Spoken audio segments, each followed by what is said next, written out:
réseau Cogeco Média. Vous écoutez Le Québec maintenant.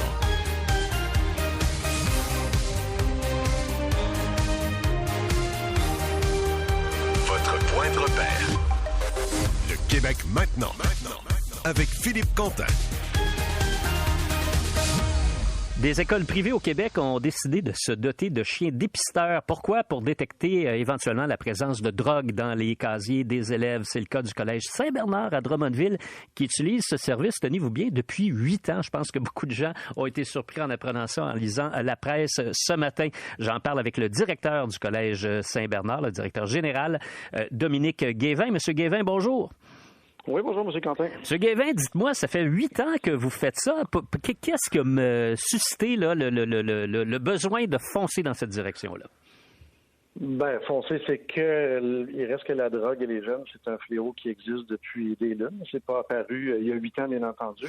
Mais nous, il y a 8 ans, on a décidé qu'on aurait une approche complètement renouvelée par rapport à ça. De un, on voulait pas faire une approche répressive qui fait en sorte que l'élève est expulsé, etc. Nous, on voulait faire une approche éducative avec le jeune. Puis on s'est dit, si on veut dépister ceux qui consomment, parce que vous savez que la consommation dans les écoles qui n'ont pas de chiens pisteurs, ça fonctionne comment? Ça fonctionne avec la délation. Ce qu'on trouvait qui est un système peut-être un peu qui peut amener des distorsions, si on veut. Nous, ce qu'on s'est dit, c'est que si on réussit à trouver ceux qui consomment, on va pouvoir discuter avec eux, on va pouvoir les référer, parce qu'un exemple, chez nous, on a mis en place depuis ce temps-là un service qui s'appelle Action Tox, qui est avec des éducateurs externes qui viennent, qui ont un service personnalisé, confidentiel avec les jeunes. D'autres, on s'est dit, ce qu'il faut, c'est aider ces jeunes-là. On parle quand même de jeunes de 12, 13, 14 jusqu'à 17 ans. Et bien entendu, tout ça, on s'est mis à réfléchir et c'est là que l'arrivée de chiens pisteurs, on s'est dit c'est comme ça qu'on va pouvoir identifier ces éléments-là. Il y a d'autres éléments aussi, exemple, quand on part en voyage à l'étranger, on veut pas avoir un doute que dans les bagages des jeunes, il y a soit de la drogue ou de l'alcool ou peu importe. Ça, c'est des choses qu'on voulait éviter aussi, mais dans le quotidien, c'était pour identifier ces jeunes-là, mais pas identifier publiquement. Est-ce que vous avez eu plusieurs cas? Est-ce que les chiens ont trouvé plusieurs cas de casiers dans lesquels il y avait des substances illégales? Nous, on n'en trouve presque plus parce que je pense que ça doit être parce qu'on a fait un bon travail depuis ce temps-là, puis on se met pas la tête dans ça. Vous savez que malgré tous les subterfuges qu'il peut y avoir, c'est que les jeunes, quand même, qui mettent ça dans des contenants très hermétiques, qui mettent du parfum, du déodorant, peu importe, le chien, il sent quand même. Ah oui? Parce qu'il y en a qui ont pensé qu'ils pouvaient déjouer le système, mais le chien a un odorat qui est, je ne sais plus combien de mille fois plus puissant que celui de l'humain. Donc, nous autres, ce qui est arrivé, c'est qu'on a décidé d'avoir une approche où le jeune... nous autres, les chiens ne circulent pas à travers les élèves. Là. C'est pendant que les élèves sont en classe, on envoie les chiens dans l'endroit où il y a des casiers.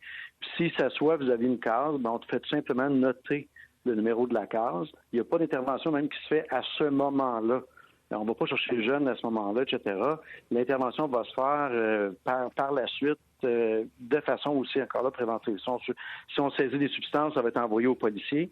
Nous autres, on a des policiers en milieu scolaire, ce qu'on appelle des PIMS dans le jargon, qui vont s'occuper de ça. Puis il y a des protocoles très précis où on a établi qu'est-ce qu'on doit faire, etc.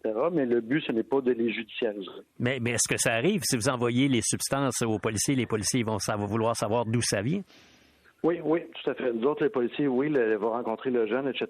Mais bien entendu, ça dépend des quantités. Là. Quand c'est une quantité qui démontre que le jeune pourrait être en situation de vente, etc., ce qui n'est pas le cas dans ce qu'on a saisi, mais si c'était le cas, là, il y a d'autres suivis qui vont se faire. Mais l'intervention policière va d'abord et avant tout, pour saisir la drogue qui est là, mais ensuite pour, des fois, donner l'avertissement qui va faire en sorte que ça va shaker le jeune.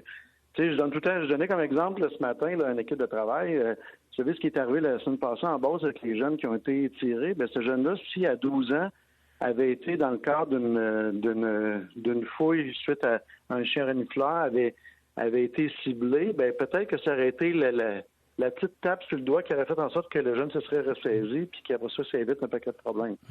Soit dit en passant, tout à l'heure, vous avez dit des écoles privées. Il y a des écoles publiques aussi qui le font. Il n'en est pas beaucoup d'écoles au total, mais c'est pas non plus toutes les écoles privées qui le font. Monsieur Guévin, quand vous avez lancé cette façon de procéder il y a 8 ans, est-ce que vous avez averti les parents au préalable? Oui. Nous, on a averti les parents, même on a fait des rencontres avec les parents à ce moment-là pour expliquer qu'est-ce qu'il y en était. Parce que nous, il y en a qui disaient, mon enfant est allergique aux chiens. Non, il ne sera pas en contact avec le chien. Mon enfant a peur des chiens. Il ne sera pas en contact. Nous autres, il y avait beaucoup, c'était pour rassurer. Mais vous savez, la plupart des parents, c'est comme vous, si vous avez un enfant, là, mettons, un petit Quentin qui a 12 ans qui va à l'école, puis je vous appelle, je dis, on a trouvé des substances.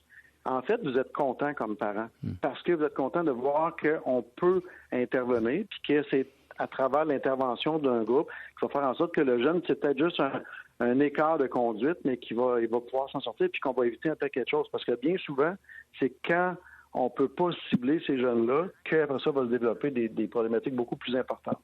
Est-ce qu'il y a des parents qui se sont opposés cependant?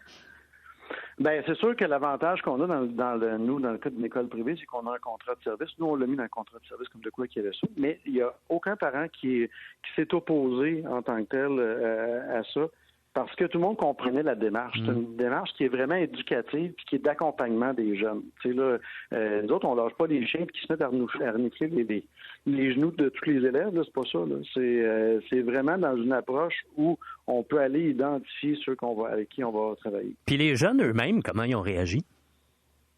Ben, ils l'ont pas vu, le chien. Fait que c'est sûr que ça... Non, mais ils savent que ça existe, par exemple. Oui, mais par contre, le chien n'est pas caché. Si entre deux cours, il y a un battement puis il y a un chien qui est là, mais nous autres, ils sont avertis.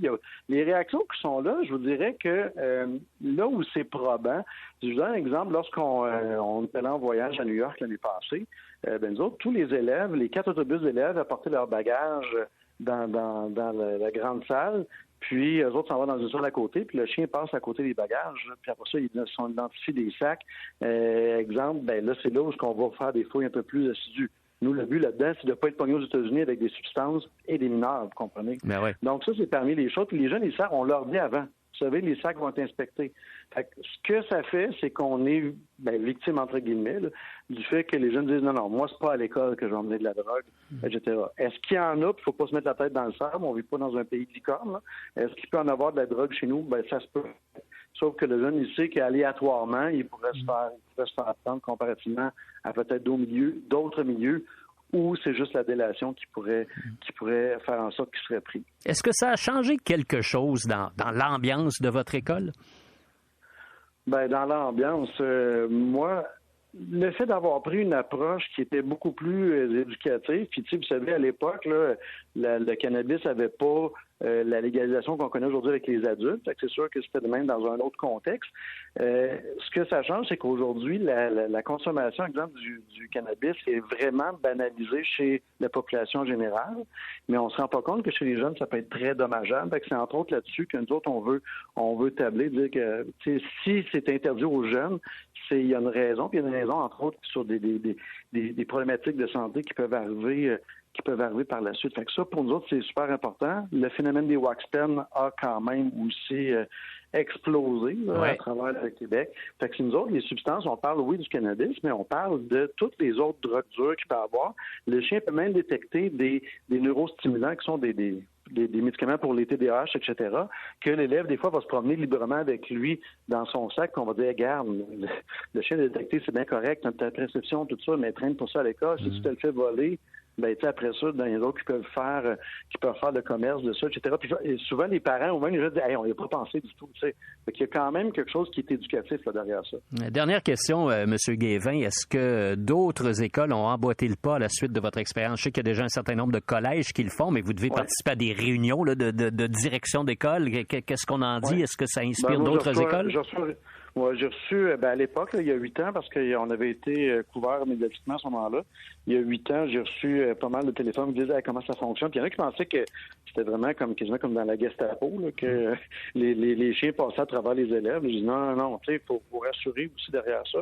Fait que c'est sûr qu'il y en a qui ont décidé d'embarquer là-dedans. Vous savez, comme école, pour nous, là, c'est un investissement qui est de moins de 5 000 $ par année, mais qui nous procure énormément de tranquillité. Fait que ça, c'est le meilleur investissement ever qu'on peut pas faire au niveau là, de la détection de la drogue. Fait que là, on vient de tout enlever le système de délation, etc., qui peut arriver quand même quand les gens veulent aider leurs amis, mais on n'est pas basé sur un système comme celui-là. Très intéressant. Merci beaucoup d'avoir été avec nous. De rien. Merci, à revoir. Bonne journée. Dominique Guévin est directeur général du Collège Saint-Bernard à Drummondville. Le Québec maintenant. Avec Philippe Quentin.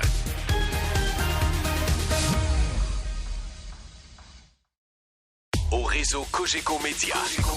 Vous écoutez Le Québec maintenant avec Philippe Quentin. Vous savez, on suit la situation au Proche-Orient, puis tout à coup, on se demande qu'est-ce qu'on peut dire de plus. Par quel bout prendre ça? Encore aujourd'hui, 356 morts dans les frappes israéliennes partout au Liban. Des milliers de familles qui sont déplacées. Thomas Junot est professeur agrégé à l'École supérieure d'affaires publiques et internationales de l'Université d'Ottawa.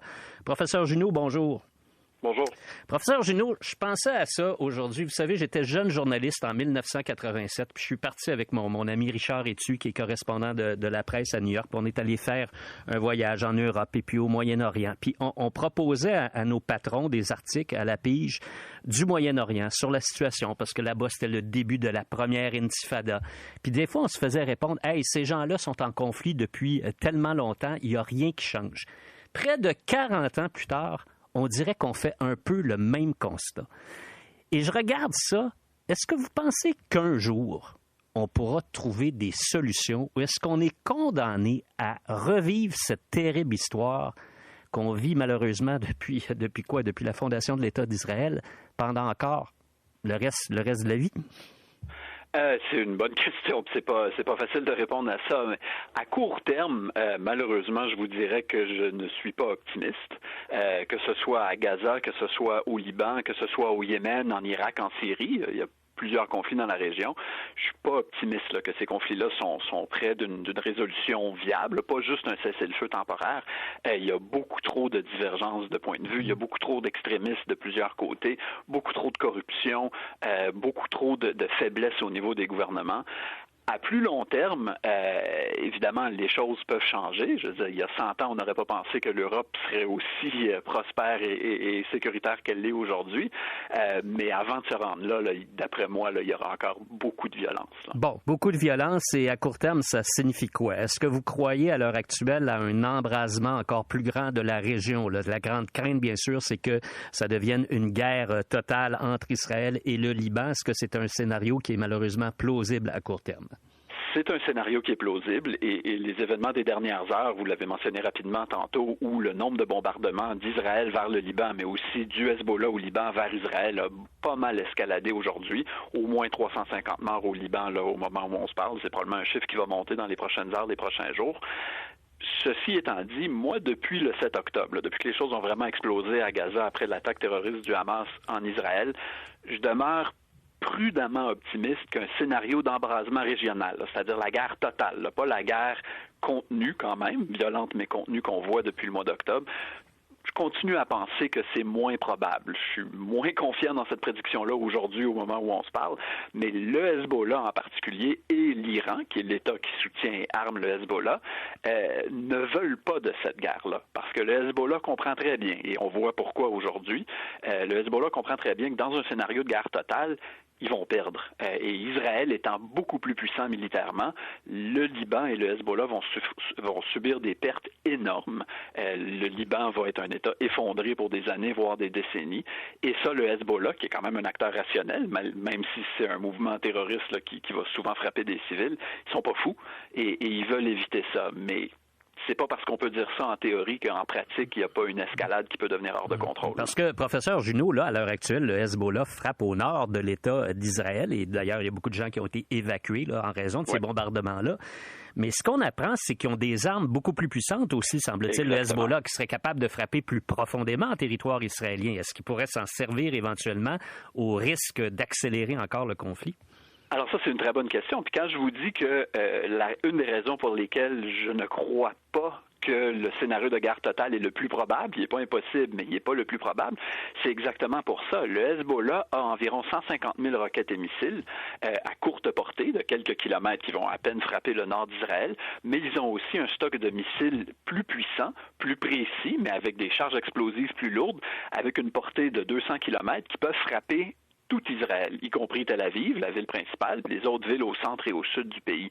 Le Hezbollah, et ça c'est très important, n'a pas utilisé ces missiles-là jusqu'ici, et ça c'est un message très clair que le Hezbollah envoie à Israël en n'employant pas ses armes les plus avancées. C'est un message de retenue en disant on va répondre à vos provocations, mais on veut éviter l'escalade. Bon, mais qu'est-ce que fait Israël? Est-ce que c'est un message de retenue aussi? Ça semble pas vraiment le cas à l'heure actuelle. Alors ça, c'est aussi une excellente question. En Israël, je crois qu'il y a encore un débat à savoir jusqu'où on veut aller. Les choses ont changé, puis les choses ont changé beaucoup en Israël depuis le 7 octobre. Le traumatisme psychologique national en Israël est encore très fort, puis des fois on a de la misère à le comprendre à l'extérieur, qu'on soit d'accord avec ou non, c'est comme ça. Et il y a beaucoup de pression en Israël maintenant pour, entre guillemets, régler le problème de la frontière nord et donc frapper le Hezbollah beaucoup plus fort que ce qu'on a fait par le passé. Aujourd'hui, les frappes que vous avez mentionnées en introduction ont non seulement tué plus que 300 civils, mais auraient, selon les rapports qu'on commence à voir sortir, sérieusement endommagé les stocks de missiles du Hezbollah, tué plusieurs commandants importants aujourd'hui, mais dans les semaines précédentes. Puis ça témoigne justement de cette volonté-là d'Israël d'aller plus loin que ce qu'elle était prête à faire par le passé pour sérieusement affaiblir le Hezbollah. Sur le plan du renseignement, là, Israël a un net avantage. Ils sont capables de repérer des commandants du Hezbollah. Ils ont été capables de trafiquer les téléavertisseurs qui ont causé, dont l'explosion conjointe a causé des dommages considérables. Est-ce que ça veut dire qu'il y a beaucoup d'informateurs qui nourrissent Israël, qui sont présents au Liban? Absolument. Israël, on le sait depuis longtemps, puis on l'a vu, comme vous le dites, là, dans les derniers jours, les dernières semaines, a un appareil de renseignement absolument redoutable. Puis ça, je dis ça dans un sens technique, là, si on met de côté un instant les aspects moraux et légaux de ces opérations-là, c'est un des plus grands succès techniques, là, j'insiste là-dessus, de l'histoire du renseignement, ce qu'on a vu, là, les opérations sur les Pagettes. Il s'est basé sur une collecte de renseignements au niveau technologique, donc des interceptions de communication, mais il y a certainement un réseau d'informateurs humains au sein du Hezbollah, au sein du Liban, qui ont mené à ça. Puis c'est un point important parce que en ce moment, on peut prendre pour acquis, même si on le voit pas publiquement, qu'il y a une chasse aux sorcières féroce à l'interne du Hezbollah pour identifier ces taupes-là. Et ça, des chasses aux sorcières comme ça, c'est très paralysant. Ça veut dire qu'il y a énormément de méfiance. Le niveau de paranoïa, si vous imaginez, au sein du Hezbollah doit être au plafond. Et ça handicape un mouvement. Là, ça limite les communications. Là, les gens doivent pas vouloir se parler autrement qu'en personne ou peut-être par courrier sur des bouts de papier. Et ça, au niveau tactique, ça doit compter comme un gros succès pour Israël. Bon, alors pendant que la frontière nord s'embrase, il y a la frontière sud aussi avec Gaza et le conflit avec le Hamas. Et là, on dirait qu'il n'y a plus personne qui parle des enjeux fondamentaux là-bas aussi, la libération des otages israéliens, un éventuel cessez-le-feu, éventuellement encore dans un espace-temps plus long, la reconstruction de Gaza. Tout ça, c'est plus dans les discussions là, à l'heure actuelle. C'est beaucoup moins dans les discussions publiques, ça, vous avez raison de le mentionner. C'est moins dans l'attention politique en Israël, c'est-à-dire qu'il y a une bonne partie des troupes israéliennes qui sont en train d'être redirigées vers le nord. Les opérations à Gaza continuent, c'est pas fini, il n'y aura pas de cessez-le-feu à court terme, je ne crois pas en tout cas, mais il y a moins de ressources militaires d'Israël à ce niveau-là. Par contre, si on le voit dans les médias, les Américains, avec l'aide du Qatar et de l'Égypte, continuent à travailler fort là, pour essayer d'en arriver à un cessez-le-feu à Gaza, mais pour le moment, là, je suis pas optimiste là, que ça peut arriver, certainement pas à court terme. En terminant, professeur Junot, là, je vous demanderai pas de faire de la futurologie, mais à quoi on peut s'attendre dans les jours qui viennent? Dans les jours qui viennent, on peut s'attendre à d'abord beaucoup de violence, beaucoup de misère humaine, des catastrophes humanitaires au Liban et à Gaza en particulier qui vont continuer et s'empirer, beaucoup de difficultés en Israël, comme vous l'avez dit, là, des populations dans le nord qui ont été évacuées, puis ça va certainement continuer. Je pense que ce qu'il faut surveiller surtout, c'est l'étincelle qui pourrait mener à une escalade. Comme je vous l'ai dit, il y a une dynamique fondamentale qui retient la possibilité d'une escalade des deux côtés, surtout du côté du Hezbollah. Mais il y a une étincelle, une frappe qui pourrait tuer un grand nombre de civils d'un côté ou de l'autre, par exemple, voulu ou non, qui pourrait mener à une explosion. Là. On va suivre ça avec beaucoup d'intérêt. Merci d'avoir été avec nous. Merci à vous. Bonne journée. Le professeur Thomas Junot enseigne à l'École supérieure d'affaires publiques et internationales de l'Université d'Ottawa. Le Québec maintenant. Avec Philippe Quentin.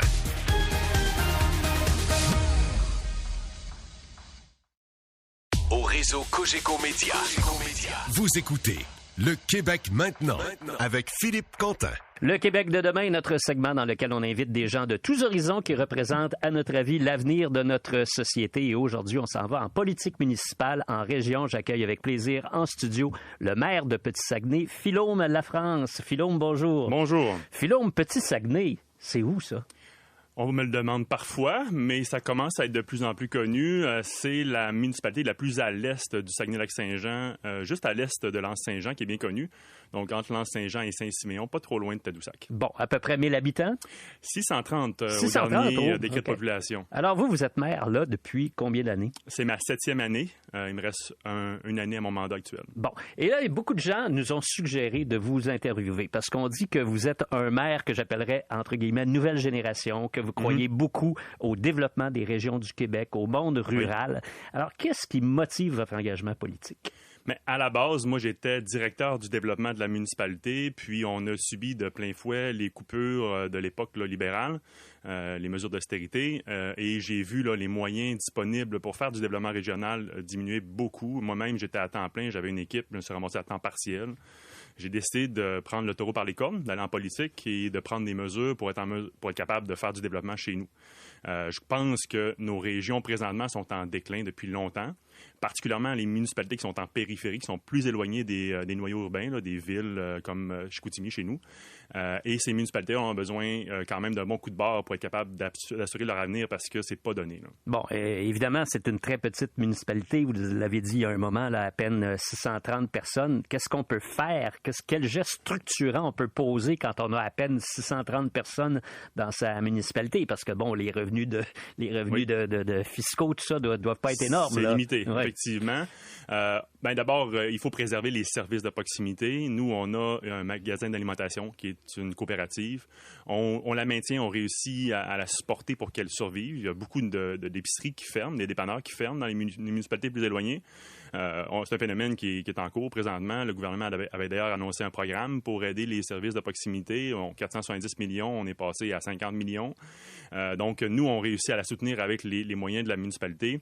Il faut aussi développer de la qualité de vie, en fait, parce que ce qu'on veut offrir aux gens, c'est un endroit où ils vont être heureux. On leur offrira pas les gros salaires qu'on peut faire dans les milieux urbains. Ce qu'on veut, c'est que les gens viennent chez nous ou restent chez nous parce qu'ils sont bien. Ils n'ont pas besoin de dépenser à tout casser, mais ils peuvent aller faire une promenade dans la forêt. Ils vont avoir des belles infrastructures, ils vont avoir des bons services. On a un CPE, on a une école de qualité supérieure au niveau primaire, même inspiration scandinave, je dirais. Là, c'est vraiment extraordinaire. Donc, on a vraiment une qualité de vie qu'on est en train de construire, puis c'est ce qu'on essaie de construire pour les gens chez nous. Bon, alors, avec nos invités dans le segment Le Québec de demain, on évoque justement ce Québec de demain. Vous, votre spécialité, c'est le développement des régions dans 20 ans, là, quand on sera grosso modo en 2050 au Québec. De quoi auront l'air nos régions? Bien, en fait, si on fait réellement une politique de développement de la ruralité, on va être capable de maintenir ces villages-là dynamiques. Ça prend des sous quand même, ça prend quand même des bons investissements, ça prend des transferts de richesses vers les régions pour avoir de qualité de service. Mais ça prend aussi de la volonté politique dans les villages pour faire des aménagements urbains, pour rendre les milieux de vie dynamiques au niveau culturel et communautaire notamment, parce que il y a beaucoup de municipalités qui dépérissent tranquillement où tout ce qui reste, c'est des habitations. Il n'y a plus de services, il n'y a plus d'activités culturelles. Souvent, il reste un peu de communautaire. C'est ce qui garde les gens ensemble, mais il faut plus que ça pour avoir une qualité de vie puis faire en sorte que les gens veuillent vivre chez nous puis que les jeunes ne veuillent pas partir puis qu'on attire des nouveaux jeunes. Bon, moi, êtes-vous optimiste? Êtes-vous optimiste qu'on réussira ça collectivement? Ben moi, personnellement, je suis un éternel optimiste, mais je suis aussi éco-anxieux puis je suis aussi très critique là, de la situation actuelle. Donc oui, j'ai de l'optimisme parce que je sais qu'on est capable de faire des choses avec de l'implication politique, avec des gens qui nous soutiennent aussi quand on est en politique. Mais c'est pas tous les villages qui bénéficient d'un leadership politique fort ou qui réussissent à prendre le taureau par les cornes. Donc je pense qu'en même temps, je suis un peu pessimiste aussi par rapport à l'avenir de certaines municipalités. Pour le Québec dans son ensemble, quels sont vos rêves? rêve?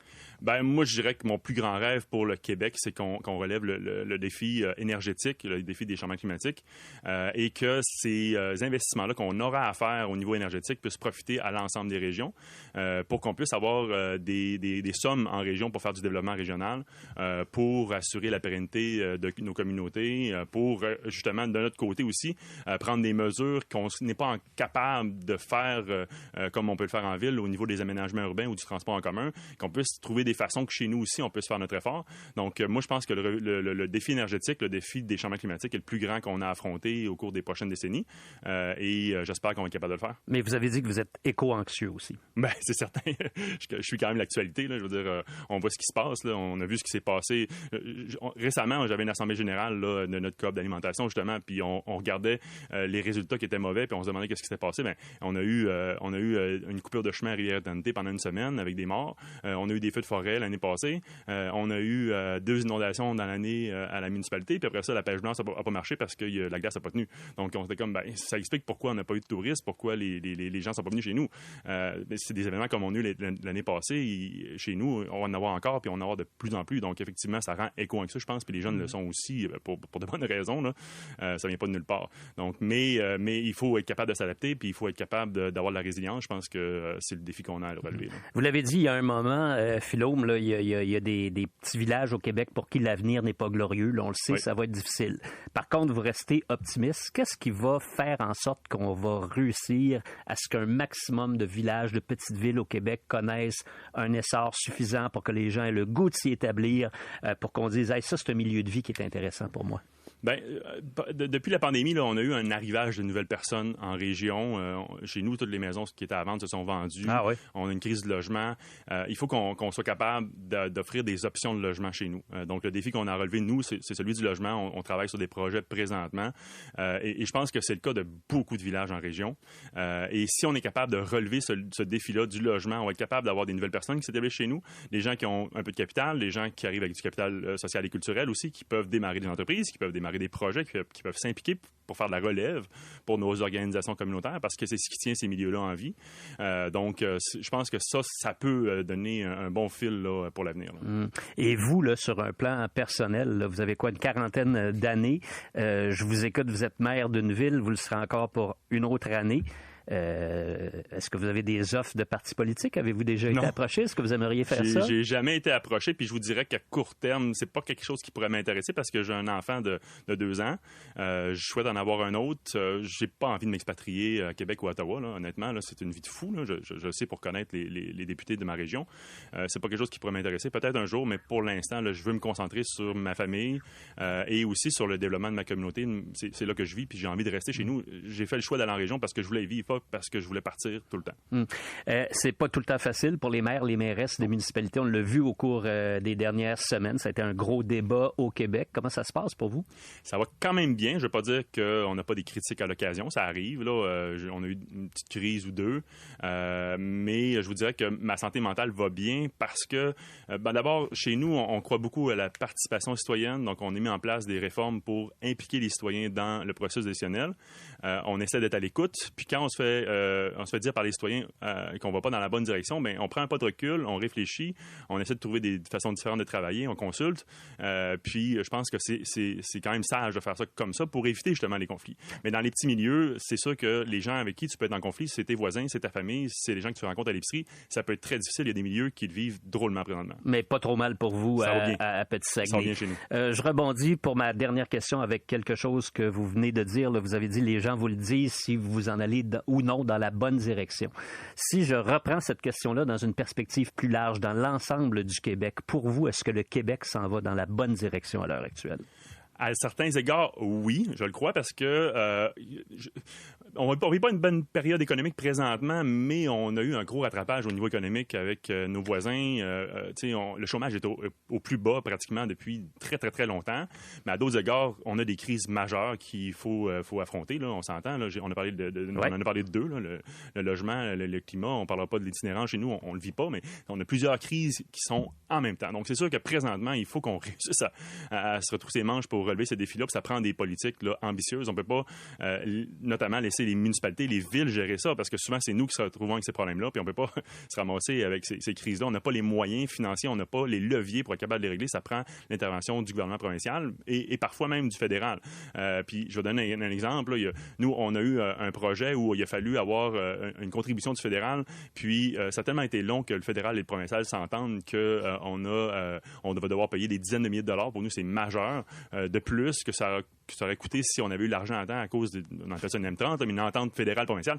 Des fois, là, ces guéguerres-là, ça nous met des bâtons dans les roues. Puis je pense qu'on a besoin de se parler, on a besoin de travailler ensemble pour être capable de développer les solutions pour l'avenir. On entend ça, malheureusement, trop souvent de multiples intervenants partout au Québec, les chicanes fédérales, provinciales, qui retardent l'injection de fonds et qui causent des ennuis à des organismes ou des municipalités. Philaume Lafrance, c'est vraiment inspirant de vous parler. Vous êtes maire de Petit-Saguenay. Merci d'avoir participé à notre segment Le Québec de demain.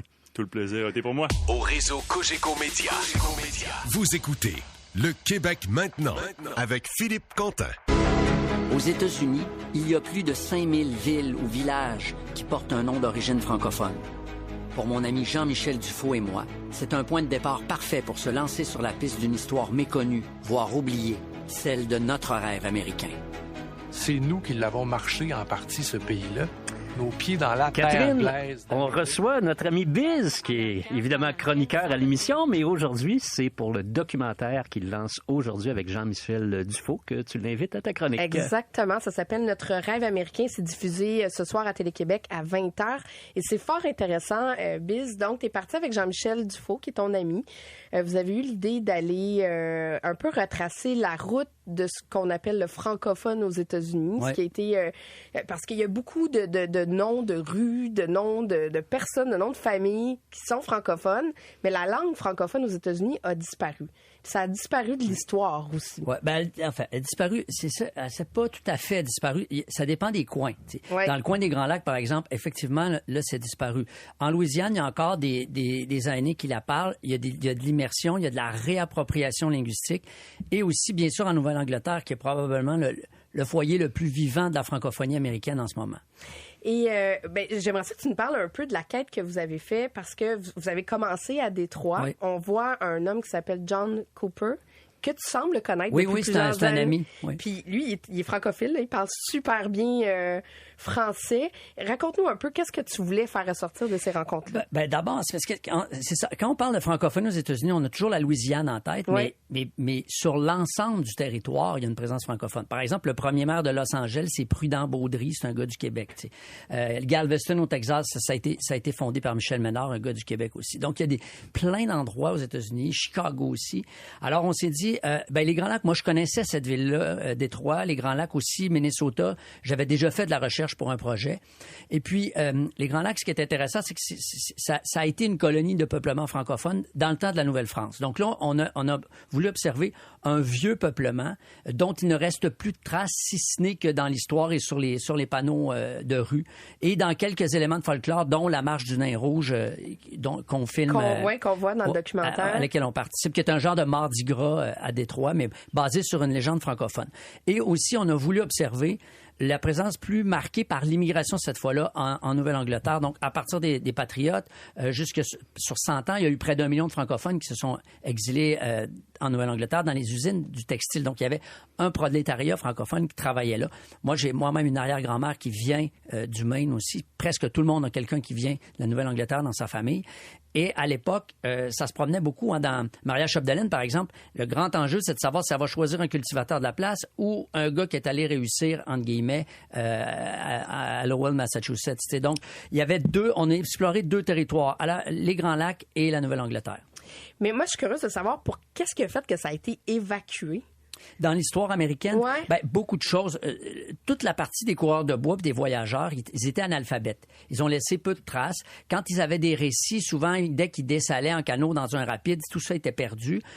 Ensuite de ça, les prolétaires de la Nouvelle-Angleterre, ils travaillaient 15 heures par jour dans les usines. Ils n'avaient pas le temps de raconter leur histoire.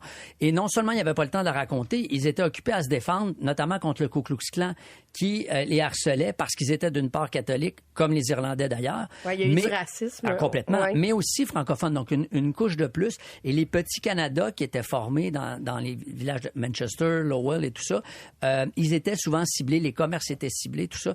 Alors, on a voulu se faire discret et disparaître dans les plis de l'histoire pour s'intégrer, s'assimiler. Il y a beaucoup de Greenwood en Nouvelle-Angleterre qui sont des anciens bois verts, des White qui étaient des Leblanc. On a même changé les noms, mais il reste quand même beaucoup de noms à consonance vraiment francophones dans le Maine puis en Nouvelle-Angleterre. Biz, pourquoi avoir fait ça? Est un but, manifestement, quand tu nous montres tout ça. Tout à coup, tu l'évoques dans le documentaire, la réussite de Québécois qu'on a trop oubliés puis qui ont contribué à bâtir non seulement le Québec qu'on connaît aujourd'hui, mais une grande partie de l'Amérique. Au fond, c'était un peu ça l'objectif. Clairement. Ben, c'est l'idée de dire notre rêve américain, c'est-à-dire, comme dans la soupe habitant, il y a un petit peu de nous autres là-dedans. Il y a un petit peu de francophones, de Canadiens français dans l'ensemble de la réussite américaine. Et aussi, il y a un appel à la réconciliation parce que dans les années 60, quand on est devenu québécois au Québec, on s'est replié dans la vallée du Saint-Laurent d'un point de vue citoyen à l'intérieur des frontières du Québec. Alors que ce territoire-là, dès la Nouvelle-France, il y avait les frontières, elles n'existaient pas. Ça allait de l'ouest avec Riel à l'Acadie, dans les Maritimes, jusque dans les Grands Lacs, jusque dans les Mississippi puis la Louisiane. Tout ce territoire-là, il était bien sûr en premier lieu autochtone, mais aussi francophone. Alors, ce documentaire-là rappelle qu'il y a encore des gens... par exemple, il y a un gars qui fait l'analyse des matchs des Saints de la Nouvelle-Orléans en français en Louisiane actuellement. Oui. C'est un jeune, à part de ça, il y a 30 ans. On le rencontre dans le balado audio. Et il y a cette dame, Marie-Claire Brisson, elle, qui est professeure à l'Université d'Harvard. C'est incroyable, comme elle parle avec notre accent en plus. Absolument. Claire-Marie Brisson, elle est michiganaise, donc c'est une vraie... Elle est née au Michigan, c'est une francophone de parents francophones, et elle enseigne l'histoire de la francophonie américaine, notamment par sa géographie et son hydrographie avec les cours d'eau puis les rivières à l'Université d'Harvard. Est-ce qu'on peut faire quelque chose avec ça? Avec la connaissance de cet héritage. On peut regarder le documentaire ce soir à Télé-Québec à 20h. Une fois qu'on l'a regardé. C'est-à-dire, moi, ce que j'aimerais, puis je tends la main, il y a encore des Saint-Jean-Baptiste qui se fêtent à Manchester. Hein.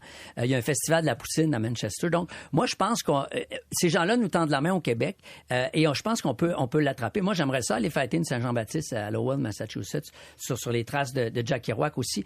Mais ce qu'on peut faire, premièrement, c'est être conscient de qui on est, puis pas toujours dire on n'est pas né pour un petit pain, mais peut-être bien pour un faste festin, en fait, puis un grand destin aussi. On est plus fort, on est plus grand qu'on le pense. On a été de ces gagnants silencieux, travailleurs, besogneux, qui ont participé au rêve américain. Puis après ça, moi, dans mon cas, c'est la curiosité, c'est l'intérêt, c'est la fierté. Puis plus tu en connais, plus tu veux en connaître. Puis les rencontres que j'ai faites, puis plus tu rencontres des gens. C'est un réseau aussi. Hein. Il y a des universitaires qui travaillent jusqu'à l'Université de Memphis, en Louisiane et tout. Alors, à ce moment-là, ça devient pratiquement des amis. C'est une grande communauté, en fait. On te voit, à la fin du documentaire, tu vas rapper. En fait, tu vas faire un poème, chanson, sur une scène. C'est des Américains. Au centre-ville de Détroit. Exactement. Puis il n'y a pas de francophones. Vraiment? Il y avait une grand-mère qui m'a dit à la fin, ils n'ont pas compris, mais moi, je vous dis merci beaucoup. C'est bon, mais, ça. Mais comment tu te sentais? Écoute, c'est la foule la plus étrange de ma vie. C'était la première fois, peut-être en 200 ans, qu'on entendait du français dans le centre-ville de Détroit. Il y avait 5000 personnes, plein de spectacles. Puis John Cooper m'introduit en disant « Rapper from Montreal, my name is my friend Biz ». Et là, je prends Puis tous les gens sont déguisés. Hein. C'est un carnaval. Alors là, j'ai des Darth Vader, j'ai des nains rouges, j'ai des gens en échasse qui sont devant moi, qui comprennent, mais absolument rien. Mais en même temps, qui comprennent tout parce que je leur parle de ce qu'était cette grande ville-là. C'est un texte qui s'appelle « Les Géants ». En hommage aux fondateurs et aux explorateurs francophones. Alors, tout était dans tout au final, puis ils comprenaient rien, mais ils comprenaient tout. C'est vraiment un super documentaire. Oui, tout à fait. Si ça vous intéresse, c'est présenté à 20h à Télé-Québec ce soir et ça s'intitule « Notre rêve américain » avec Biz et Jean-Michel Dufault. Et j'ai bien hâte à la chronique de Biz dans une vingtaine de minutes. On va aller plus loin. Parce que cet été, quand je l'ai rencontré pour la première fois, pour l'inviter à faire partie de l'émission, Biz m'a raconté de grands pans de sa chronique de tantôt, c'est-à-dire l'influence francophone à Détroit, notamment avec Cadillac. C'était absolument fascinant. Puis je me souviens, quand on s'est écouté, j'ai dit « Ça, faut que tu racontes ça à radio. » Ça va être dans quelques minutes. C'est aujourd'hui, en effet.